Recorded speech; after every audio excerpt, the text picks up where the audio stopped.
بالله من الشيطان الرجيم. بسم الله الرحمن الرحيم.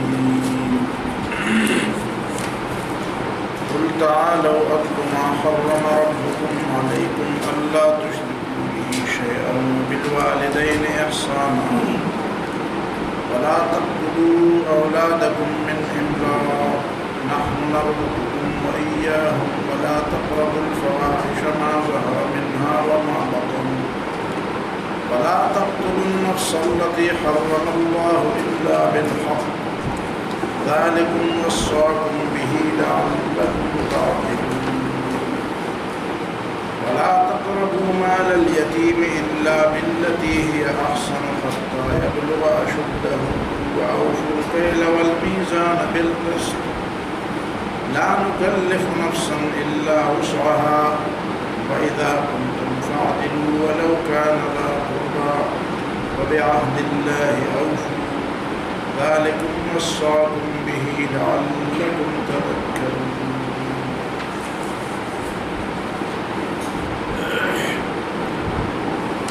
جاہلیت کی تشریح اور جاہلیت کے جو نقصانات تھے اور سب سے بڑا نقصان جاہلیت کا یہ تھا کہ جاہلیت توحید کی ضد تھی. اب بھی اسلام اور جاہلیت ایک دوسرے کی ضد ہیں ہمیشہ. صرف وہ پرانی جاہلیت جو نبی صلی اللہ علیہ وسلم کے زمانے سے پہلے پائی جاتی تھی صرف وہ جاہلیت نہیں تھی. آج بھی ایک جدید جاہلیت بڑی آب و تاب کے ساتھ ہمارے سامنے موجود ہے اور اس کی جاہلیت اس کا جاہلیت ہونا یہ بصیرت والے اور دل والے لوگوں پر کوئی مخفی بھی نہیں. جاہلیت کی سب سے بڑی جو اس کے جو عالم بردار تھے جاہلیت چاہنے والے اور جاہلیت کے علم بردار جاہلیت کے لیے مر مٹنے والے اور جاہلیت پر مال و جان قربان کرنے والے اس زمانے کے لوگ وہ وہی تھے جو رسول اللہ صلی اللہ علیہ وسلم کے دور میں تھے. گویا کہ جاہلیت اس زمانے میں بالکل پک چکی تھی, اپنی انتہا کو اپنی آخری حد کو چھو رہی تھی, پہنچ گئی تھی. آج بھی جاہلیت ہے اور اس کی بنیادیں وہی ہیں جو پہلے زمانے کی تھی, اس کی شکلیں تبدیل ہو گئی ہیں. اب یہ آیات آپ ملاحظہ کریں, یہ دو آیت جو ابھی میں نے تلاوت کی, ان دو آیتوں میں جن چیزوں کو حرام قرار دیا گیا ہے اپنے دور کے اس جاہلیت میں ان باتوں کی اہمیت کو ذرا ملاحظہ کریں. سب سے پہلی چیز جو اس آیت کے اندر حرام کی گئی ہے وہ شرک ہے. اس جدید جاہلیت میں اس کا کوئی تصور ہی نہیں. شرک کو صرف سے گناہ ہی نہیں سمجھا جاتا بلکہ اس کو بحث سے ہی خارج کر دیا گیا ہے. اور جو لوگ اپنے آپ کو اہل علم کہتے ہیں وہ اس دنیا کی گتھیوں کو سلجھانے کے لیے اللہ تعالیٰ کی طرف رجوع کرنے کو صرف سے ضروری نہیں سمجھتے. انہوں نے بحث سے اس بات کو خارج کر دیا گیا ہے کہ انسانی زندگی اور اس کائنات کی تخلیق یا اس کائنات کا کوئی مقصد یا انسان کا کوئی مقصد حیات یا انسان کے لیے زندگی کا کوئی راستہ تجویز کرنا, اس میں بھی نعوذ باللہ اللہ تعالیٰ کا کوئی کام ہو سکتا ہے. جو لوگ اللہ تعالیٰ کو مانتے بھی ہیں تو وہ کہتے ہیں کہ اس میں اللہ تعالیٰ کا کیا ہے, بس انسان انسان ہے. اور ہیومنزم کی شکل میں تو انہوں نے انسان کی خدائی کا گویا کہ ڈنکا بجا دیا ہے, اعلان کر دیا ہے انسان ہی سب کچھ ہے. اس کے بعد پھر آپ دیکھیں قرآن توحید کے اعلان کے بعد اور شرک کی نفی کے بعد والدین کا تذکرہ کرتا ہے, والدین کے ساتھ احسان اور حسن سلوک کا. آپ یو کا چارٹر آف ڈیمانڈ پڑھ لیں, اس میں نے لفظ بلفظ اس کو پچھلے سال مجھے یاد ہے میں نے پڑھ لیا تھا. میں اس میں والدین کا لفظ تلاش کر رہا تھا لیکن مجھے اس پورے کے پورے دفعات میں والدین کے لیے ایک لفظ نہیں مل سکا. والدین بھی کچھ چیزیں ہیں, والدین کے بھی کوئی حقوق ہو سکتے ہیں. لیکن نا جو انسانی حقوق کی جو چارٹر ہے اور جس کو اقوام متحدہ آپ لوگ کہتے ہیں کہ بڑے نہیں جی اب تو بڑی بڑی چیزیں آ گئی ہیں، اب یہ تو اقوام متحدہ کا قرارداد ہے اور یہ فلان ہے، اسی میں اگر آپ اس پوری دنیا کو چیلنج کر رہے ہیں کہ مجھے ایک لفظ بتایا جائے جس میں والدین کے حقوق کے بارے میں کوئی لفظ کہا گیا، حالانکہ قرآن نے اللہ تعالیٰ کے حق کے ادا کرنے کے بعد والدین کے حقوق پر توجہ دی ہے، اور والدین کے لیے جو لفظ بتایا گیا ہے وہ بالوالدین احسان، احسان میں وہ سب کچھ آ جاتا ہے، احسان میں وہ سب کچھ آ جاتا ہے، اطاعت، احترام، تعظیم، خدمت، تو یہ ساری چیزیں اس میں آ جاتی ہیں، اور اس کے باوجود بھی کہا جاتا ہے کہ احسان کرو، یہ نہ کرو، یہ توڑو مت کہ میرے ساتھ اس نے کچھ نیکی کی ہے تو میں بھی نیکی کروں، نہیں، اپنی طرف سے خوش اسلوبی کے ساتھ۔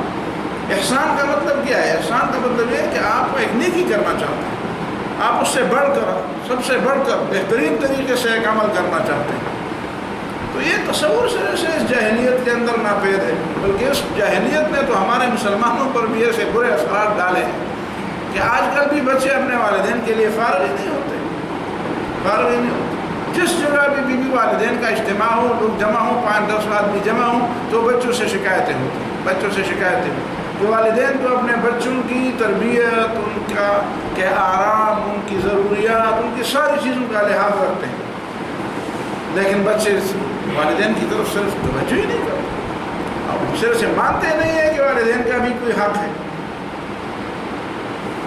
اسی طرح اس کے بعد آگے وَلَا تَقْتُلُوا أَوْلَادَكُم مِّنْ إِمْلَاقٍ، اپنے اولاد کو بھوک کی وجہ سے قتل نہ کرو۔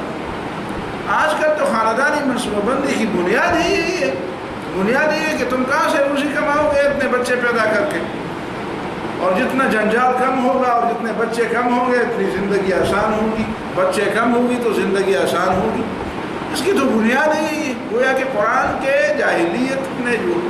نے جاہلیت کے جو بڑی بڑی باتوں کے مقابلے میں اپنا ایک پورا نظام دیا تھا، عقیدے کا، عمل کا، اخلاق کا، حقوق کا، اختیارات کا، معاملات کا، اخلاق کا ایک پورا نظام دیا تھا۔ آج اس جدید جاہلیت نے بالکل اسے پڑھ کے گویا کہ اس ایک لفظ کے خلاف گویا کہ قسم کھائی ہے، اور اس ایک چیز کے مقابلے میں انہوں نے بالکل ایک نئی دنیا بنا کے رکھ دی کہ نہیں، ہمارا طریقہ وہ نہیں ہے جو تم بتا رہے، ہمارا طریقہ یہی ہے جو جاہلیت کا تھا۔ اس کے رد کے لیے قرآن مجید نے اس زمانے میں آیتیں اتاری تھی، اللہ تعالیٰ نے آیتیں اتاری تھی، وَلَا تَقْتُلُوا أَوْلَادَكُم مِّنْ إِمْلَاقٍ، آگے وَلَا تَقْرَبُوا الْفَوَاحِشَ مَا ظَهَرَ مِنْهَا وَمَا بَطَنَ، بے حیائی جو کھلی ہو یا چھپی اس کے قریب بھی نہ جاؤ۔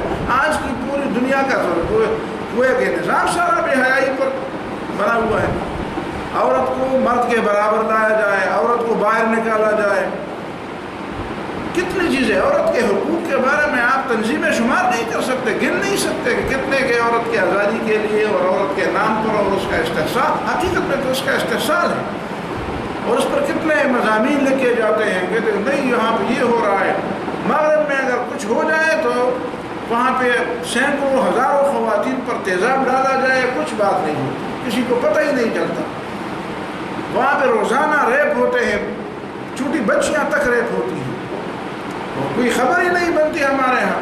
یہاں پہ پورے کروڑوں لوگوں میں کبھی ایک واقعہ ہو جاتا ہے تو ہر انسان کے ماتھے پر اس کو دے مارا جاتا ہے کہ دیکھو یہ تمہارا پاکستان، دیکھو یہ تمہاری عادت، اور اس کو ایسا ہائی لائٹ کیا جاتا ہے کہ گویا کہ کوئی خبر ہے ہی نہیں سوائے اس خبر میں، اور پورا یورپ اور پورے مغرب میں منٹوں میں کتنی تعداد، ایک منٹ میں کتنی تعداد وہاں پہ خواتین کے ساتھ جتنا ظلم ہوتا ہے پوری دنیا، پاکستان میں تو اس کا عشر اشیر نہیں، آٹے میں نمک کے برابر بھی نہیں ہے، لیکن وہاں پہ یہ چیزیں پوری نہیں ہوتی، اس طرح سے لوگ کہتے نہیں ہیں کہ یہاں بھی کچھ ہو رہا ہے،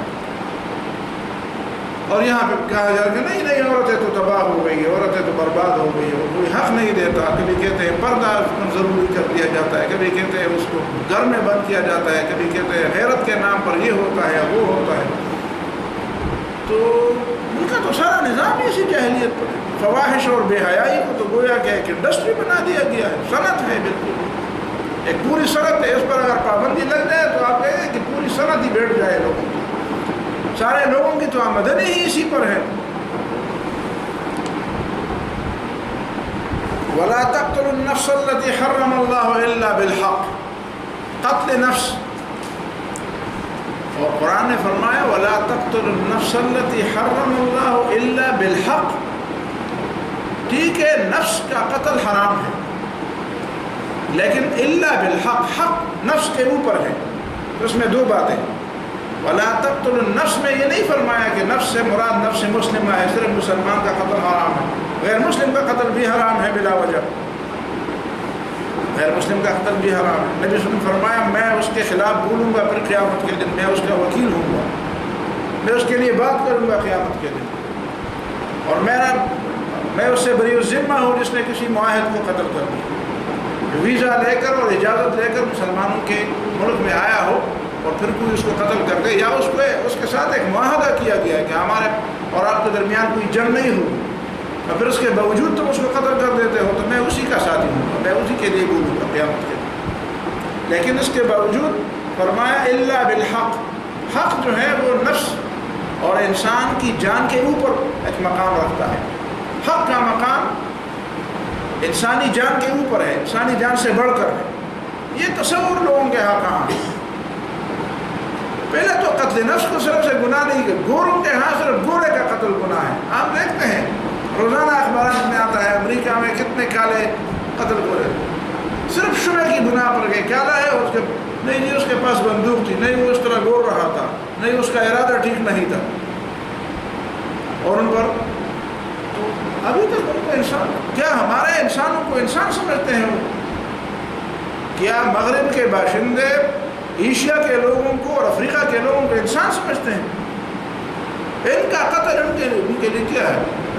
عراق میں کتنے لوگ قتل کیے جائے، افغانستان میں کتنے لوگ قتل کیے جائے، مصر میں، فلسطین میں، برما میں، اراکان میں، سوڈان میں. آپ کو پتہ ہے دارفور میں کتنے قتل ہو رہے ہیں، لوگوں کو پتہ ہی نہیں. سوڈان کا جو علاقہ دارفور ہے، مشرقی سوڈان، اس میں لوگوں کو جس بے دردی کے ساتھ مسلمان کو قتل کیا جا رہا ہے. کار ایک جمہوریہ ہے افریقہ میں، وہاں بھی مسلمانوں کو جس بے دردی کے، کون کہتا ہے؟ کسی کو پتہ ہی نہیں. بھائی افریقن ہے، کالے ہیں، کالوں کی زندگی کی کوئی قیمت نہیں.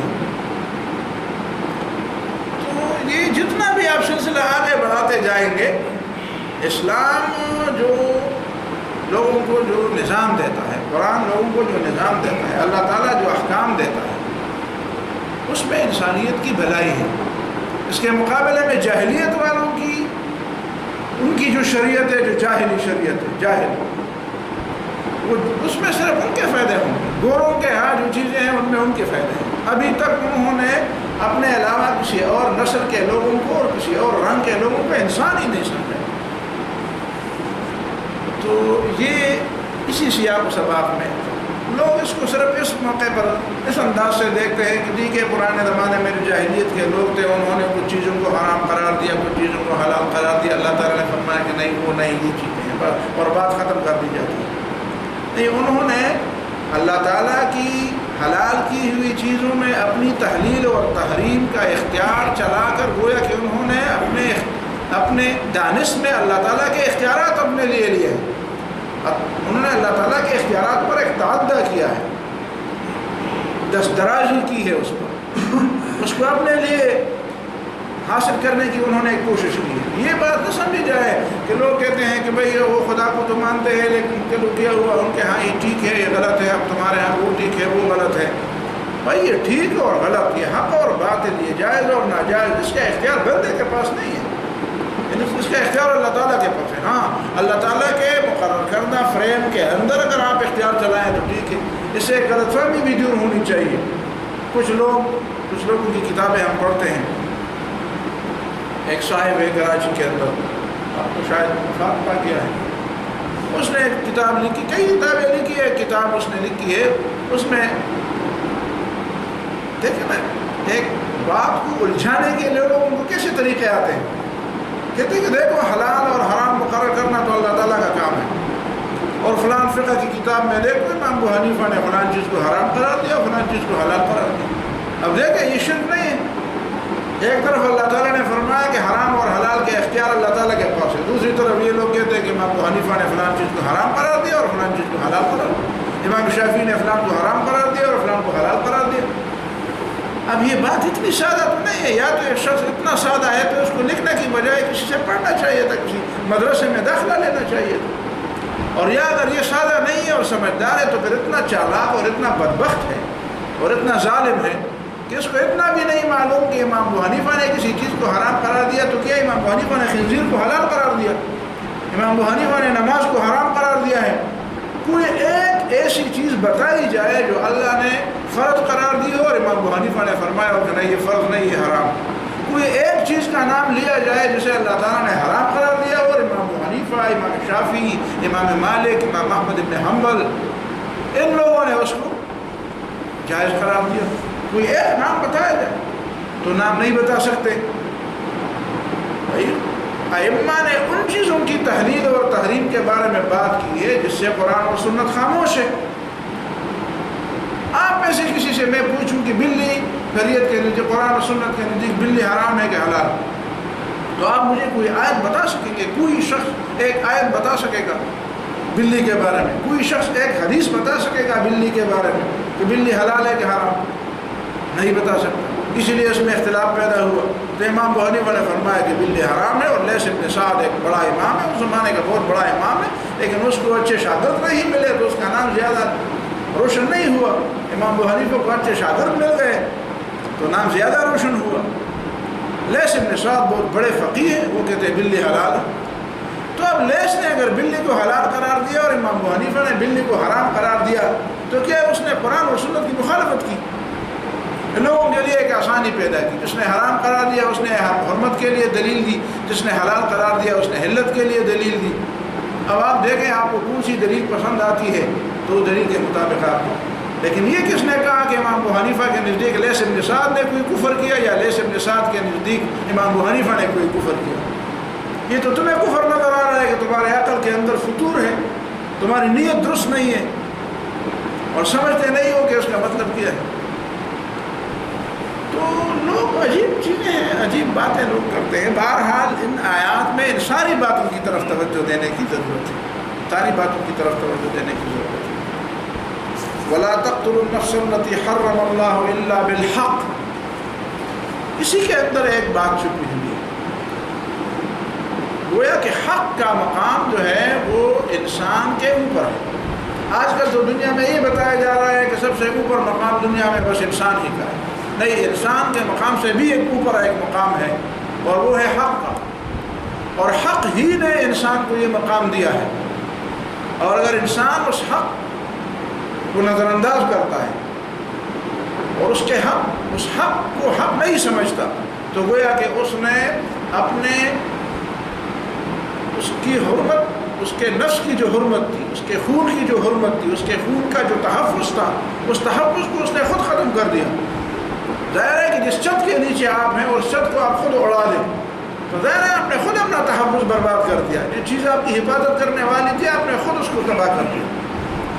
تو جو شخص حق کے خلاف اٹھتا ہے اور حق کی مخالفت کرتا ہے اور حق کے حدود سے آگے بڑھتا ہے تو جس حق نے اس کے نفس کو ایک حرمت دی تھی, ایک تحفظ دیا تھا, ایک حفاظت دی تھی, اس نے خود اس حفاظت کی دیوار کو توڑ دیا. اور اس کی مثالیں ہیں, قرآن میں بھی ہے اور حدیث میں بھی ہے. جہاد کا بھی فلسفہ ہے. جہاد کن لوگوں کے مقابلے میں کیا جاتا ہے؟ جو حق کے راستے میں روڑے اٹکاتے ہیں, جو حق کے راستے میں دیوار بن کر, حائل بن کر کھڑے ہو جاتے ہیں اور حق کے لیے راستہ نہیں دیتے. حق راستہ چاہتا ہے, حق کہتا ہے کہ مجھے چھوڑ دو, میں لوگوں کو بتاؤں کہ لو حق کیا ہے, باطل کیا ہے, صحیح کیا ہے, غلط کیا ہے. اور وہ لوگ آپس میں روڑے اٹکاتے ہیں, دیواریں کھڑی کرتے ہیں, خندقیں کھودتے ہیں. تو پھر اسلام لوگوں کو ہٹاتا ہے, اس لیے کہ وہ حق کے راستے میں مزاحم بنتے ہیں. اسی طرح ایک شخص کسی کو ناحق قتل کر دیتا ہے تو گویا کہ اس نے کسی کو ناحق قتل کر کے خود اپنی حفاظت کی جو دیوار ہے وہ خود اس نے توڑ دی. دیوار خود اس نے توڑ دی. جس شریعت نے اس قاتل کے مال کو, اس کے خون کو تحفظ دیا تھا, وہ تحفظ خود اس نے دوسرے کا خون کر کے ختم کر دیا. اب اس کو قتل ہونا چاہیے.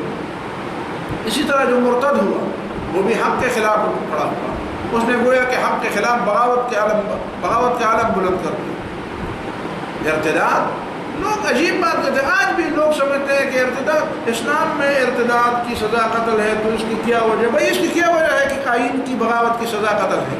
پاکستان میں تو خیر لوگ کرتے ہیں، یہاں تو کسی کو سزا نہیں ملتی۔ کتنے لوگ ہیں جنہوں نے پاکستان کے جھنڈے کو جلایا ہے، کتنے لوگ ہیں جس نے پاکستان کے ترانے کا مذاق اڑایا ہے، کتنے لوگ ہیں جو اب پاکستان کی بنیاد پر تیشے چلاتے ہیں، کہتے ہیں نہیں ہونا چاہیے، کتنے لوگ ہیں جو اب سیکولرزم کی باتیں کر کے آئین کی دھجیاں بکھیرتے ہیں، وہ بغاوت کرتے ہیں، کوئی کسی کو سزا نہیں ملتی۔ لیکن باقی دنیا میں چلو آپ اس طرح کریں کہ آئین کی جا کر امریکہ میں، جا کر برطانیہ میں، جا کر انڈیا میں اس طرح کرو، تمہیں پتہ چل جائے۔ تو آئین سے بغاوت کی سزا کیوں قتل ہے؟ آپ یہ جواب دے رہے تو میں یہ جواب دے دوں گا کہ ارتداد کی سزا کیوں قتل ہے۔ ارتداد کیا چیز ہے؟ یہی چیز ہے نا، اس کی مثال یہی ہے۔ آپ برطانیہ میں رہ کر ملکہ برطانیہ کی توہین کریں تو آپ کو پتہ چلے گا کہ سزا کیا ہوتی ہے۔ آپ اس طرح کے جرمنی اور دوسرے ملکوں میں جا کر آپ اس کے خلاف بولے، کیا کہتے ہیں، ہولوکاسٹ کے خلاف بولے کہ جرمنی کے ہٹلر نے جو اپنے یہودیوں کو قتل کیا، آپ کہیں کہ یہ جھوٹ ہے، کہہ دیں تو آپ کو پتہ چل جائے گا کہ پھر مخالفت کی سزا کیا ہوتی ہے۔ تو ایسی چیزوں پر تو موت کی سزا دی جاتی ہے۔ تو کیا یہ چیزیں جو اسلام، اللہ تعالیٰ کی بندگی کی بات اور توحید کی بات اور اسلام کی بات، ان چیزوں سے بڑھ کر نہیں ہے؟ پھر اگر آپ کے یہاں نہیں ہے تو آپ کے یہاں نہیں ہوگی، اسلام کے نزدیک ہے۔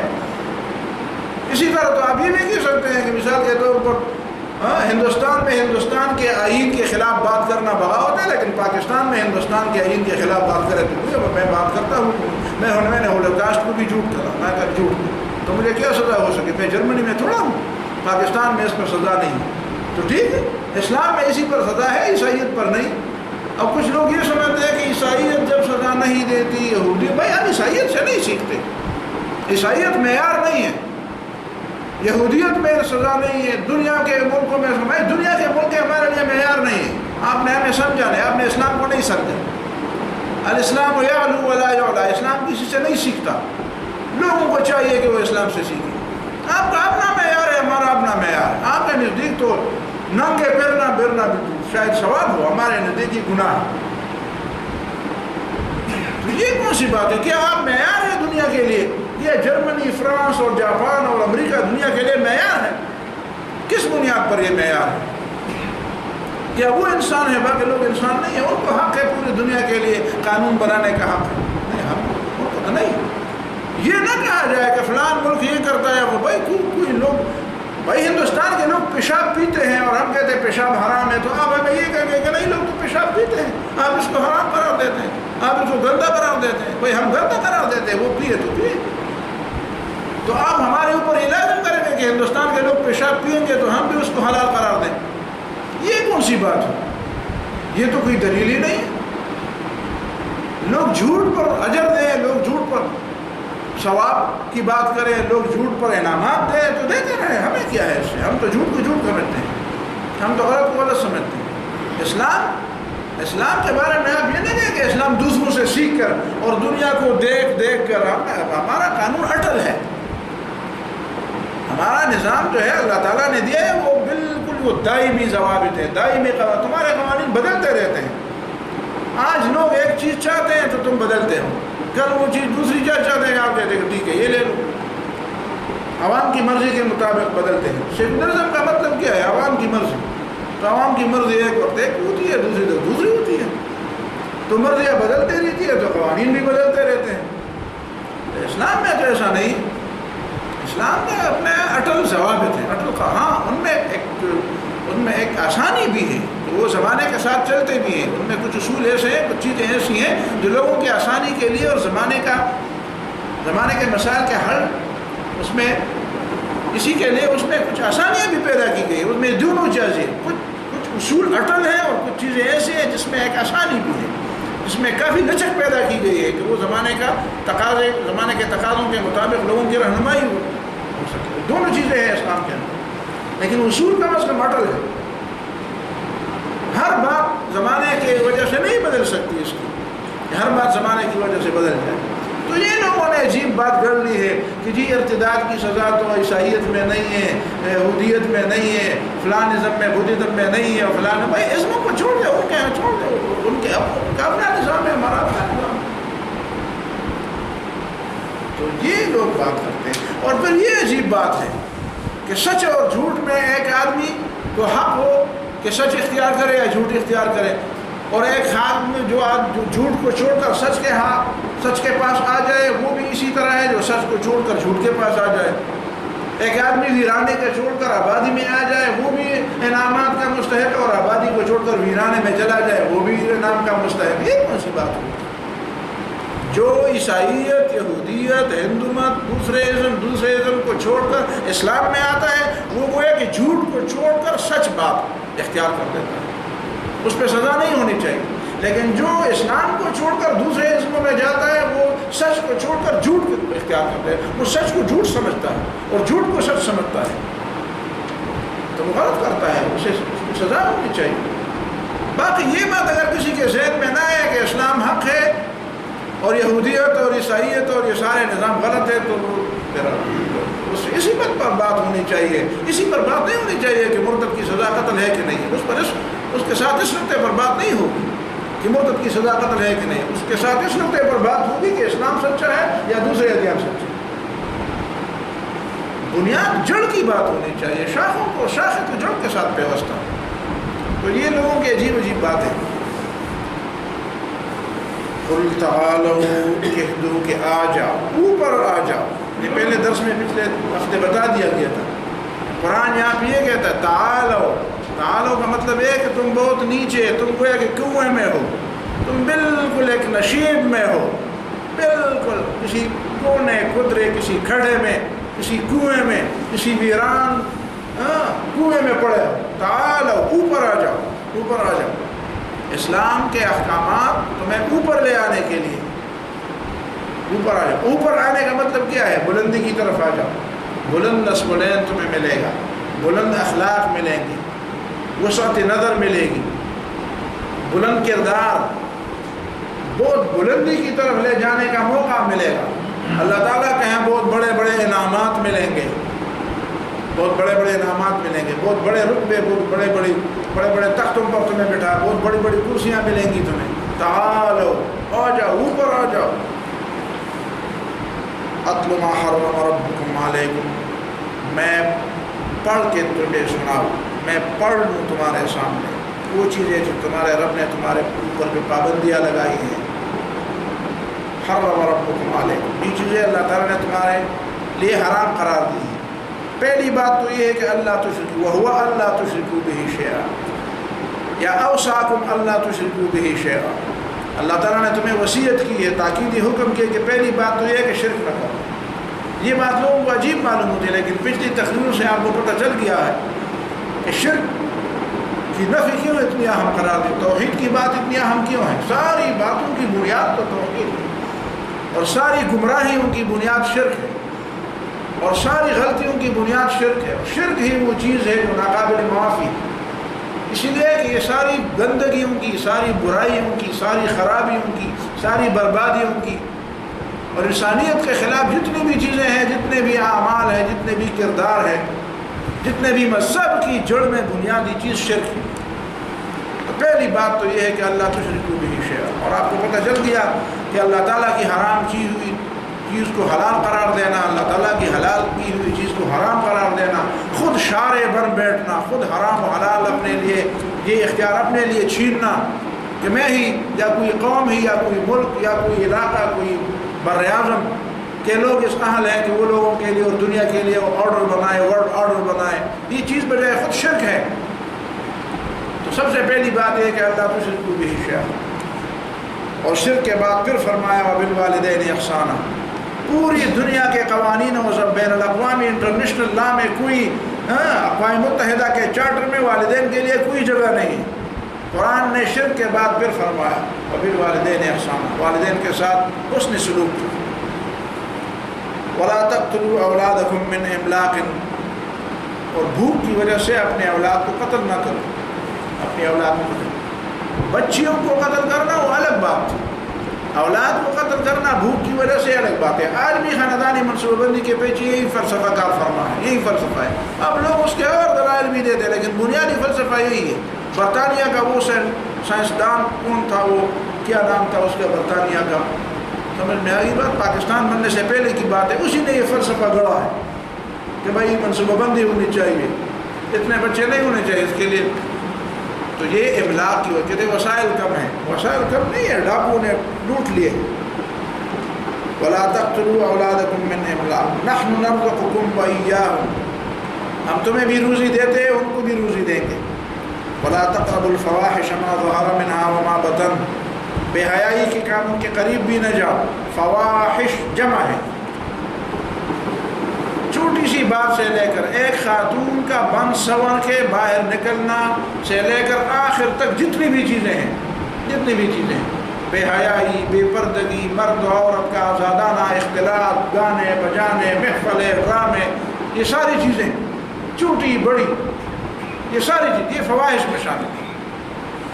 ولا تقربوا الفواحش، بے حیائی کے قریب بھی نہ جاؤ، بے حیائی کے باتوں کے قریب بھی نہ جاؤ. ما ظہر منہا وما بطن، صرف یہ نہیں کہ ظاہری بھی حیائی چھوڑ دو، باطنی بھی ہے. کچھ لوگ کہتے ہیں دل کا پردہ ہو، دل کا پردہ بھی کر دو، ظاہر کا چہرے کا پردہ بھی کر دو، جسم کا بھی پردہ کر دو. ظہارہ بھی ہی وما بطن، جو ظاہر ہو وہ بھی حیائی بھی چھوڑ دو، جو باطن ہو وہ بھی حیائی بھی چھوڑ دو. اور پھر فرمایا ولا تقتلوا النفس التي حرم الله الا بالحق، اس نفس کو قتل نہ کرو جس کا قتل اللہ تعالیٰ نے حرام قرار دیا، جس کو اللہ تعالیٰ نے تحفظ دیا ہے. کچھ لوگوں نے ایسا ترجمہ کیا ہے ولا تقتلوا النفس، اور قتل مت کرو، مت مارو اس نفس کو، حرم اللہ، جس کو اللہ نے حفاظت دی ہے، جس کو اللہ نے محفوظ قرار دیا ہے. اللہ نے اس کی حفاظت قرار دیا ہے کہ اللہ تعالیٰ کے نزدیک یہ مخلوق اس کی عیال کی طرح ہے، اولاد کی طرح ہے، اس کو نہ قتل کرو. الا بالحق، اس کا مطلب یہ ہے کہ بس بالکل نہ قتل کرو، نہ، الا بالحق. حق سب کے اوپر ہے، حق انسان کے اوپر بھی ہے. حق کا مقام انسانی خون سے زیادہ قیمتی ہے، اسی لیے کہ حق وہ چیز ہے جس نے انسان کے خون کی قیمت قرار دی ہے. اور اگر وہ حق نہ ہو تو انسان کی خون کی قیمت ہی نہ ہو. جو لوگ اس حق کو نہیں مانتے وہاں انسان کے خون کی کون سی قیمت ہے، کیا قیمت ہے؟ ان کے نزدیک دوسرے انسانوں کی کیا قیمت ہے؟ لاکھوں کروڑوں انسان مارتے ہیں، ان کو پرواہ نہیں ہوتی، اس لیے کہ وہ حق کو ماننے والے نہیں. حق ہی وہ چیز ہے کہ اس کو مانو گے تو اس کا مطلب یہ ہے کہ وہ پھر انسان کی حرمت اور انسانی جان کی حرمت بھی تمہارے ذہن میں یہ بات بھی آ جائے. ذالکم وصاکم بہ لعلکم تعقلون، یہ وہ چیزیں ہیں جس سے اللہ تعالیٰ تمہیں تاکید فرماتا ہے تاکہ تم عقل سے اور سوچ سے کام